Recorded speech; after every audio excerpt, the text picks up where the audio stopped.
need mehed seal olid ja kuidas see rühm ikka siia sai, siis ma pean üles tunnistama, et need on väga-väga ammused ja ma ise südamest imestan, kui tugevad need tantsusidemed on. Need on Kaido ja Teet, kellega mina kunagi oma tantsuteed alustasin. Ma ei hakka ütlema, kui kaua aega seda saab.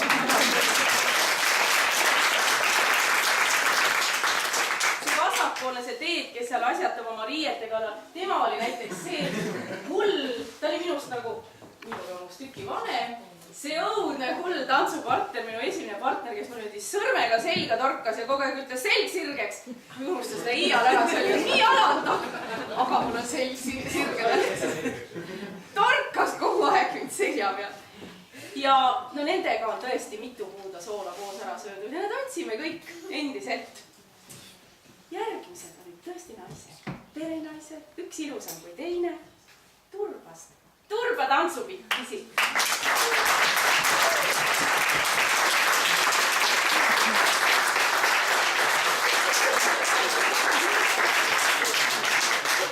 Tantsupisid näete, üks imelise troiga mees on teie hulka sattunud. Vaadake, et ta edaspidi olemas oleks teil.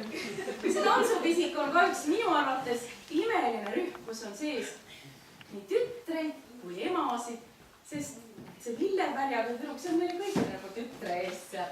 Et selliseid rühme minu meelest ei ole väga palju, kus on koos see tütre, ema ja vanaema staatuses naine. Mulle tegelikult üle kõige sellised rühmad meeldivad. Aga Turba tantsupisikuga koos täiesti salapärasel põhjusel on seekord ka koorilaulja, naiskoor Nelli Turbast.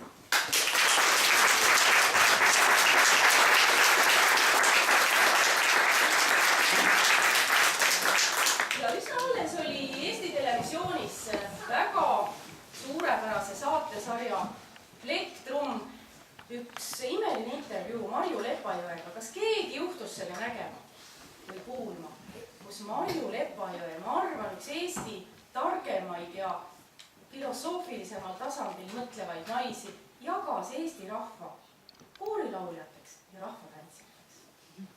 Palun, kellel võimalus vaadata seda, aga põhiline oli see, et koorilaulja hoiab alati kinni mingitest kaantest, leiab sealt tuge ja väga sageli maast üles ei vaata, tahab rohkem siia vaadata, aga rahvatantsijad on siis need, kes kukuvad väsimusest pikali ja siis hakkavad jälle tantsima.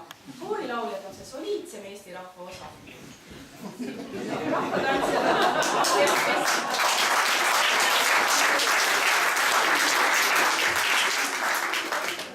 Rahvatantsijad on jumal teab, kes. Aga rahvatantsijaid on meil täna siin saalis veel. Peo perenaised, Lepalinnu tantsijad.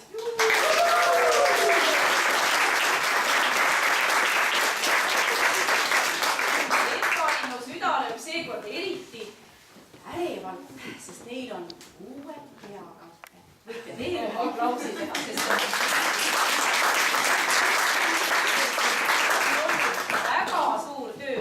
Ja ma arvan, et nende peakatete juures on paras aeg ja hetk tervitada ja tänada alatise toe eest meie väga lugupeetud vallavanemat. Tema on ravinud.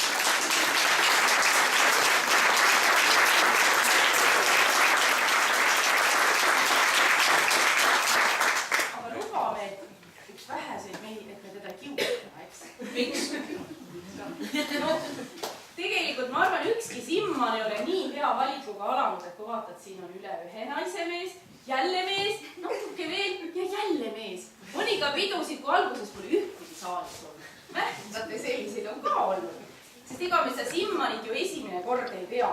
Simmanit peame siin Lepalinnu eestvedamisel kevadel Paastumaarja päeva aegu, mil naised toatööd kokku pakivad ja õue lähevad. Õues toimetama. Ja kadripäeval, millal siis jälle need õueriistad, aiatööriistad kõik aida alla pannakse ja tubased tööd algavad. Kaks sellist tähtsat märki naiste elus aasta käigus, aasta ringis. Aga terve õhtu on otse loomulikult meil muusikat siin küll ja veel. Ja miks ma tahan öelda, et meiega on Püha Lauri ise, sest see tee tänase kokkusaamiseni uskugi ei olnud lihtne, aga ma olin selle endale pähe võtnud. Ja siin see Lauri on. Mees nagu metsatöll. Lauri Kutsa.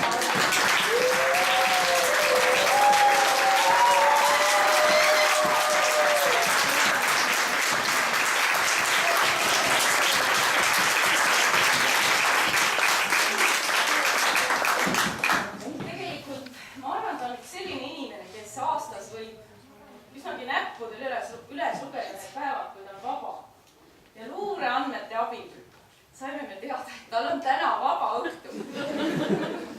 Ja lootsime, ei ole vaba. Ja selle me ära rikkusime. Oli vaba. Ja tegelikult siis enne tulekut helistas Lauri 2 korda. Üks kord ta helistas, et autoratas on katki. Aga tuleb tasakesti ja jõuab kohale.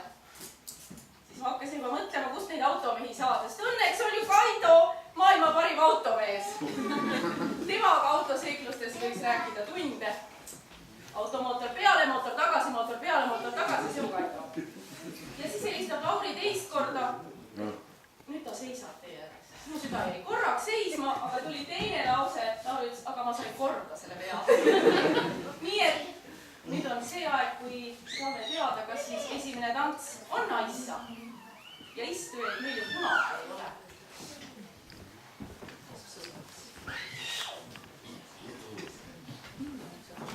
Et tavaliselt ma käin Tarmo Noormaga kahekesti, kes on suur lõõtsamees, käime mängimas ja siis me oleme tantsuks mänginud küll pikalt. Aga täna Tarmo ei saanud tulla ja tavaliselt üks sõber, kellega ma siis sel puhul käin, kui Tarmo tulla ei saa, on Jaan ja tema ka ei saanud tulla.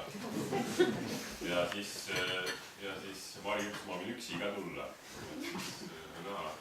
Et ma küll ei tea, mis täna täpselt siin hakkab saama, aga jah, Mari tahtis Aissat, ma tean, see Aissa on võõramaa inimese tehtud meloodia, peaaegu et klassika, kas Lindsay oli see autor, ja meil on ka mitmesuguseid sõnu sellel.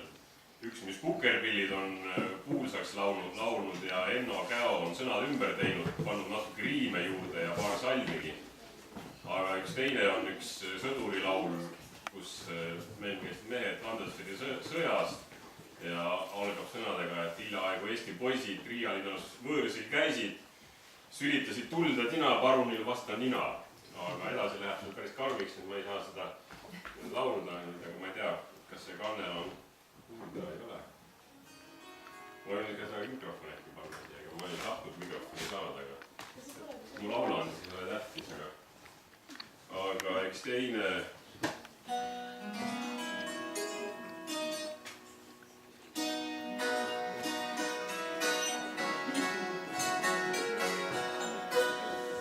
tead seda laulu?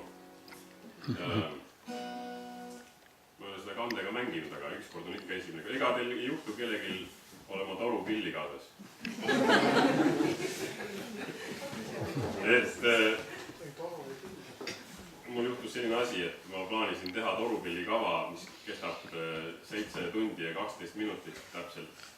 Aga ma jätsin oma torupilli maha, nii et ma pean mängima kannet. Õnneks ma unustasin kanda kaasa.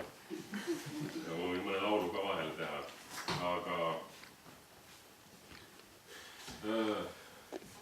ma arvan, et ma saan seda mängida. See on Mulgimaalt tuntud laul ka Aissale tehtud, Aissa meloodiale. Kui te juhtute teadma seda, kord ma tegin asja, tahtsin minna kossja.